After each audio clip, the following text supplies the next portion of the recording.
اعوذ باللہ من الشیطان الرجیم بسم اللہ الرحمن الرحیم۔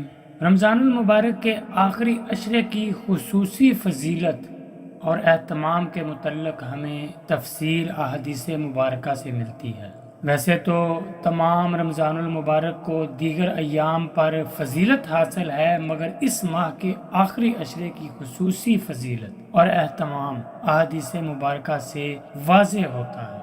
نبی کریم صلی اللہ علیہ وآلہ وسلم رمضان المبارک کے دوران میں عبادات میں خصوصی اہتمام فرماتے تھے، جو غیر رمضان میں آپ صلی اللہ علیہ وسلم کے معمول سے زائد ہوتا، اور آخری عشرے میں جو اہتمام فرماتے وہ بقیہ رمضان سے زائد ہوتا۔ اس اہتمام کی نوعیت دوسری روایات میں جو حضرت عائشہ رضی اللہ تعالی عنہا ہی سے مروی ہے واضح ہوتی ہے۔ آپ رضی اللہ تعالی عنہا فرماتی ہیں کہ جب رمضان المبارک کا آخری عشرہ داخل ہوتا تو آپ صلی اللہ علیہ وآلہ وسلم راتوں کو زندہ فرماتے، یعنی شب بیداری فرماتے، اور اپنے گھر والوں کو بھی جگاتے اور خوب محنت کرتے اور کمر کس لیتے۔ یہ امر محتاج بیان نہیں کہ غلبہ دین کی جد و جہد کرنے والے افراد کے لیے مزاج رسول صلی اللہ علیہ وآلہ وسلم سے قرب کس قدر مفید ہے۔ ان روایات سے ہمارے سامنے عبادات کی بابت آپ صلی اللہ علیہ وآلہ وسلم کا مزاج عالی واضح ہوتا ہے۔ داعی دین کی شخصیت کا اصل نور مزاج نبوی صلی اللہ علیہ وسلم کی مطابقت میں پوشیدہ ہے۔ رمضان المبارک کے آخری عشرے میں اعتکاف کا اہتمام کرنا بھی اس میں شامل ہے۔ اعتکاف کے معنی لغت میں جم کر بیٹھنے کے ہیں، اور شرعاً اعتکاف ایک عبادت کا نام ہے جس کے کچھ شرائط اور آداب ہیں جو کتب فقہ میں دیکھے جا سکتے ہیں۔ ہم یہاں اس کی فضیلت پر مشتمل روایات کا تذکرہ کر رہے ہیں تاکہ جو افراد اس کا اہتمام کر سکتے ہوں وہ اس جانب متوجہ ہو جائیں۔ نبی کریم صلی اللہ علیہ وآلہ وسلم رمضان کے آخری عشرہ میں اعتکاف فرمایا کرتے تھے، یہاں تک کہ اللہ سبحانہ و تعالی نے آپ صلی اللہ علیہ وآلہ وسلم کو وفات دے دی۔ اس روایت سے معلوم ہوا کہ نبی کریم صلی اللہ علیہ وسلم کا یہ معمول رہا کہ ہر سال اعتکاف فرماتے، اور یہ عمل آپ صلی اللہ علیہ وآلہ وسلم کی حیات مبارکہ کے آخری سال تک جاری رہا۔ اس کے علاوہ رمضان المبارک کے آخری عشرہ میں ایک اور اہتمام یعنی لیلۃ القدر کی تلاش کرنا بھی ہے۔ لیلۃ القدر کا ذکر قرآن مجید فرقان حمید میں 2 جگہ کیا گیا، اور دونوں مقامات پر اس کی وجہ تشریف یعنی نزول قرآن بھی مذکور ہے۔ اللہ سبحانہ و تعالی کا ارشاد گرامی ہے، اِنَّا أَنزَلْنَاهُ فِي لَيْلَةِ الْقَدْرِ، بلا شبہ ہم نے اس قرآن کو لیلۃ القدر میں نازل کیا۔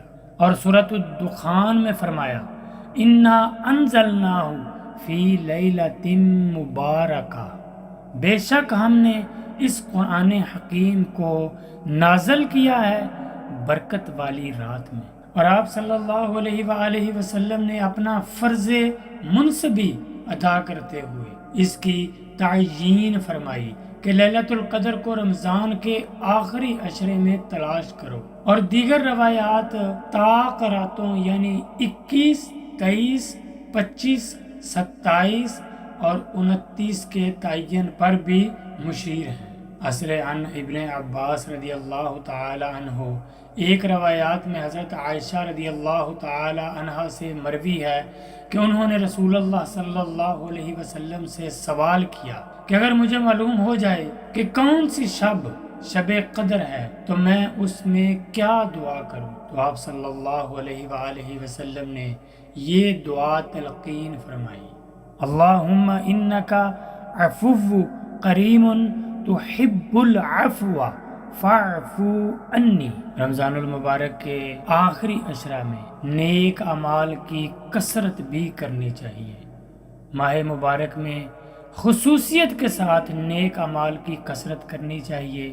ایک اعتبار سے یہ نیکیوں کا موسم بہار ہے جس میں اعمال صالحہ کی ادائیگی کے لیے عمومی فضا بنی ہوتی ہے، اور اس کے متعلق حدیث کے الفاظ ہیں کہ جب رمضان آتا ہے تو جنت کے دروازے کھول دیے جاتے ہیں اور جہنم کے دروازے بند کر دیے جاتے ہیں اور شیاطین کو جکڑ دیا جاتا ہے۔ اس کے علاوہ رمضان المبارک کے آخری عشرہ میں مناجات کی کثرت کے متعلق قرآن کریم فرقان حکیم کے جس رکوع میں اللہ تبارک و تعالی نے رمضان المبارک کے روزوں کا تذکرہ فرمایا ہے، اس کے ساتھ ہی آیت وارد ہوتی ہے جس میں ارشاد باری ہے وَإِذَا سَأَلَكَ عِبَادِي عَنِّي فَإِنِّي قَرِيبٌ أُجِيبُ دَعْوَةَ الدَّاعِ إِذَا دَعَانِي فَلْيَسْتَجِيبُوا لِي وَلْيُؤْمِنُوا بِي۔ اور اے نبی صلی اللہ علیہ وسلم، جب بھی آپ سے پوچھیں میرے بندے میرے بارے میں تو میں بہت قریب ہوں، میں جواب دیتا ہوں ہر پکارنے والے کی پکار کا۔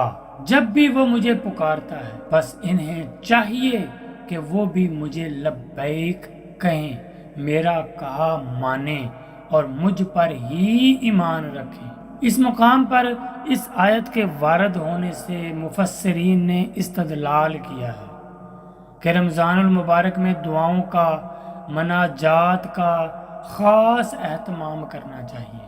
حضرت حسن رضی اللہ تعالی عنہ سے افطار کے وقت دعا کی قبولیت کا قول ملتا ہے۔ ویسے بھی ہر رات اللہ تبارک و تعالی آخری پہر کو آسمان دنیا پر نزول فرماتے ہیں اور مانگنے والوں کو ان کی مراد عطا کی جاتی ہے۔ رمضان المبارک میں قیام اللیل کے ساتھ مناجات، ذکر اور دعا کی کثرت کرنی چاہیے۔ اللہ سبحانہ و تعالی ہمیں سمجھنے کی اور عمل کرنے کی توفیق عطا فرمائے۔ آمین ثم آمین۔ السلام علیکم ورحمۃ اللہ وبرکاتہ۔